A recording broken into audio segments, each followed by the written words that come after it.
Hello everyone, how you all doing? You know, it has been some issues that I heard with some people doing the cascade control, the side dribble control. However, if you have some issues with those controls and you want to know which ones are the controls that I'm talking about, just go to the video description, okay? So you can watch them over there. Now, this is a really easy control compared to those, which uses a different principle, but it looks kind of the same, okay? So this is the way it goes. I'm gonna keep this card face up so you can follow it better. You have to inject the selection. If you want to know the way I inject the card using the fine retention, just go to the video description as well, because I really went through a lot of details, and it is a really convincing way to retain the selection, not to control it, but at least to retain the selection, which is basically injecting the selection, and you can control it whatever you want it. Now, I highly recommend you to use brand new decks of playing cards. The fun retention in this control works great with brand new. Now, it's not like butter because I've been practicing with this deck. It's okay, it's still working pretty well. I'm pretty much controlling the running process with a middle and ring finger, okay? Because in order to accomplish this control, you have to use gravity. So using brand new decks is better, okay? So let me give you a quick overview before I start getting into details. So that's the way the control works, as you just watch, okay?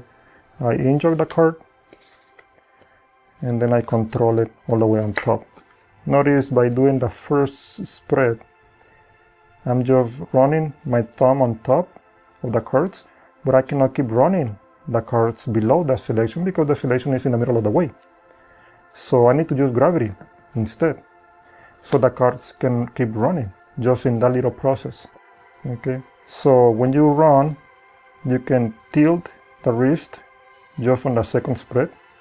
You don't need to keep doing the gesture, but at least try to keep the thumb over here on the corner. In case you go a little over than the rest of them, you don't flash over here in the corner. Notice when I buckle, when I bend the card, the bending is going up. It's not going down, because if it goes down, you may end up doing pressure over here, and that's gonna make it more difficult for the cards to run really smooth, the cards below. If you bend the card, which I recommend you to bend it just a little bit, so you can ensure the proper grip on the selection. Otherwise, you may end up letting it go.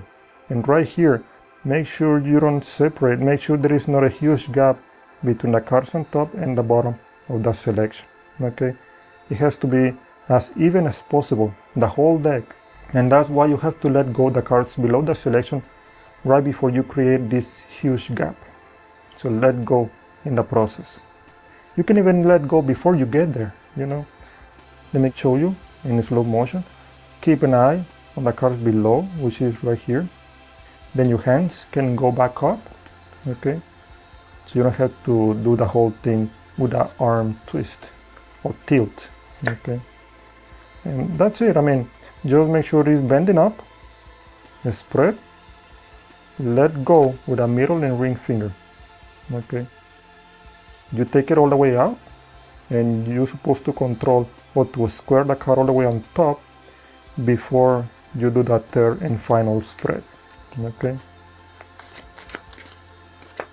Quite easy, and just by looking or by watching what I'm doing over here, the index finger over here is preventing that the card doesn't go any further than the top section of the deck, okay? Spread, let go, completely square, or put the card all the way on top.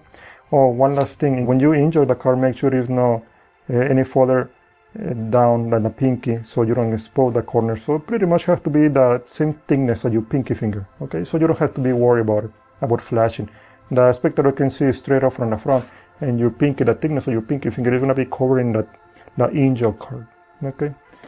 Well, and the second and final variation, to finish this video finally, this is what is happening, okay?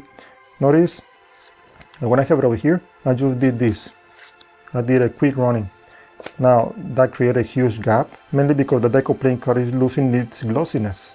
That's why it started giving me a few more issues, but it's not a big deal. I still can use it fairly enough.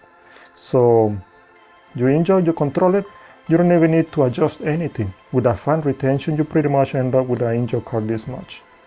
So you open and close, and that's it. In case you want to do a fast control. But sometimes doing fast controls, there is not much dialogue and reason or excuses you can provide to the audience to see or to explain why you're doing this. Okay, that's why I like much better the first variation, because at least I can give a dialogue. As you can see, everything is mixed. Okay, and your card has to be lost somewhere in the deck. On the second variation, you pretty much have to let go everything, including the bottom section, the bottom pocket below the selection. You have to let it go at the same time as the top section. I'm not too much concerned about spreading the top section. I'm concerned spreading the bottom section. As soon as you tilt, you let go with the middle fingers, and you can square it all the way on top.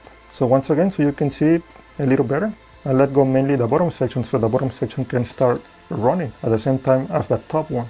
Okay, so it is quite easy alternative. You don't want to keep doing the cascade or the side dribble control, just go to the video description. And that's it, and I hope you have enjoyed this tutorial.